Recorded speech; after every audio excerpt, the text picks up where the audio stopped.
Hola, bienvenidos. Hoy vamos a evaluar el test de Dixon-Ruffier. Este nos va a ayudar a ver la calidad de la recuperación de la persona, ver las series, las modificaciones, y se va a usar principalmente para valorar la eficiencia del sistema cardiovascular. Este va a ser ideal para pacientes sedentarios, al igual que pacientes que practiquen algún deporte. Bueno, vamos con la frecuencia cardíaca en reposo. En esta va a ser tomada cuando el paciente se encuentre descansando, donde es más fácil hacerlo y podremos ver el estado del corazón del paciente. Esto vamos a asociar, mientras más baja sea la frecuencia del corazón, va a tener una mejor eficiencia. Esto va a determinar lo que es el estado físico de cada persona. Bueno, todo esto tenemos que tomamos sentado en reposo en la zona, la arteria radial, en la zona radial o en la parte de la carótida. Esto vamos a ver a contar el número de pulsaciones durante 30 segundos y lo vamos a multiplicar por 2.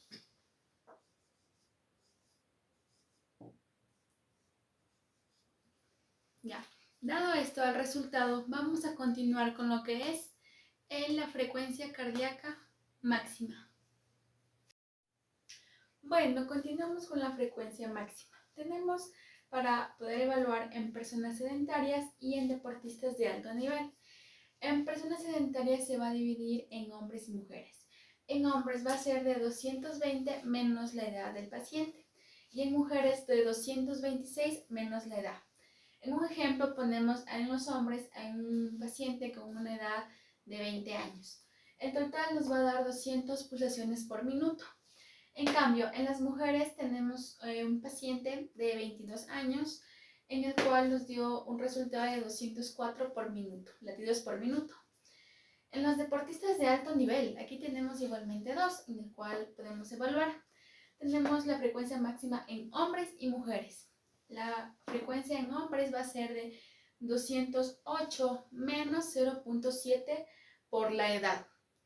Poniendo un ejemplo como el de acá arriba, tenemos el paciente de 20 años, en el cual nos da un resultado de 194 latidos por minuto. Acá tenemos las mujeres van a presentar de 214 menos el 0.8 por la edad. Poniendo el ejemplo nuevamente del de acá arriba de las mujeres, pues ponemos a la paciente de 22 años en el cual nos da un resultado de 196.4 latidos por minuto. Bueno, a continuación vamos a ver la fuerza cardíaca en entrenamiento. Bueno, siguiente tenemos la frecuencia cardíaca en entrenamiento. Con los datos de la paciente mujer sedentaria, vamos a realizar la fórmula de frecuencia cardíaca en entrenamiento, en la cual consiste frecuencia cardíaca máxima menos frecuencia cardíaca en reposo por el porcentaje del esfuerzo dado por el fisioterapeuta más la frecuencia cardíaca en reposo. Esto con los datos ya valorados anteriormente, tenemos 204 menos 80 por 50%, dado que vamos a hacer que se reintegren un poco las actividades, vamos a trabajar la parte de las actividades, y más un 80, que es la frecuencia cardíaca en reposo. Resolvemos todo esto y nos da un resultado de 142 latidos por minuto en frecuencia cardíaca en entrenamiento. Bueno, vamos a proseguir a contar las pulsaciones por 15 segundos y esto va a ser multiplicado por 4, porque tiene que ser durante un minuto. Esto se puede tomar en la parte del cuello o, como ya mencionamos, en la parte de la arteria radial. Muy bien, acá hemos concluido. Vamos a continuar con las 30 sentadillas durante 45 segundos. Vamos.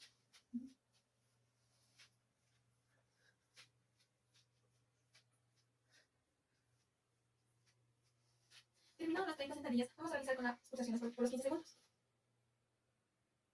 Y por último, descansando 45 segundos, entre a un minuto, tomamos nuevamente las pulsaciones a ver cuánto nos da el resultado de la post-actividad.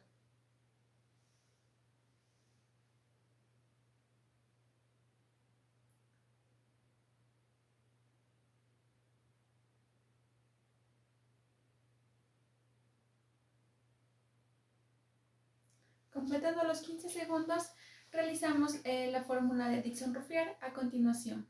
Dixon tenemos lo primero que se evaluó en una frecuencia en reposo. Consiguiente, se hizo 30 sentadillas por 45 minutos, obteniendo un resultado de 120.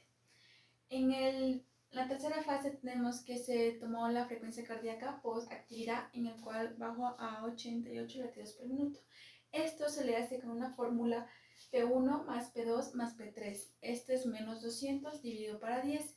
Cambiando con los datos obtenidos, obtuvimos un resultado de 8.8, que esto en la tabla nos da un valor de... Podemos añadir que hay contraindicaciones que hay que tomarlas muy en cuenta en personas que tengan hipertensión no controlada, problemas cardíacos, arritmias, infartos y hasta en lesiones articulares muy graves.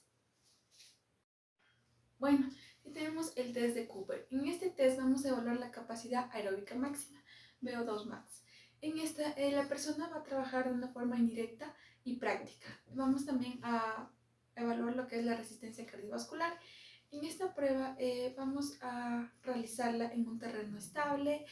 Vamos a cronometrar con la aplicación de Adidas Running, ya que como el test se necesita 12 minutos de trayecto para poder tener el resultado. Bueno, evidenciado esto, vamos a proceder que el paciente logre correr los 12 minutos. No es necesario correr, el paciente puede ir de acuerdo a su ritmo.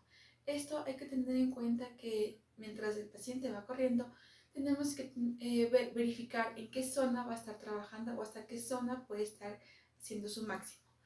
Ya, obteniendo el valor de los 12 minutos, obtuvimos un valor de 1600 metros, en el cual la fórmula aplica que es distancia menos 504 dividido para 45. Cambiando los valores, vamos a tener lo que es un valor definitivo total de 24.49. Esto lo podemos visualizar en la tabla. Ya.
Podemos concluir que esto es muy importante no realizarlo en personas que presenten enfermedades respiratorias, porque como ya sabemos es la capacidad máxima aeróbica y una persona que presente problemas respiratorios no va a poder lograr cumplir el objetivo.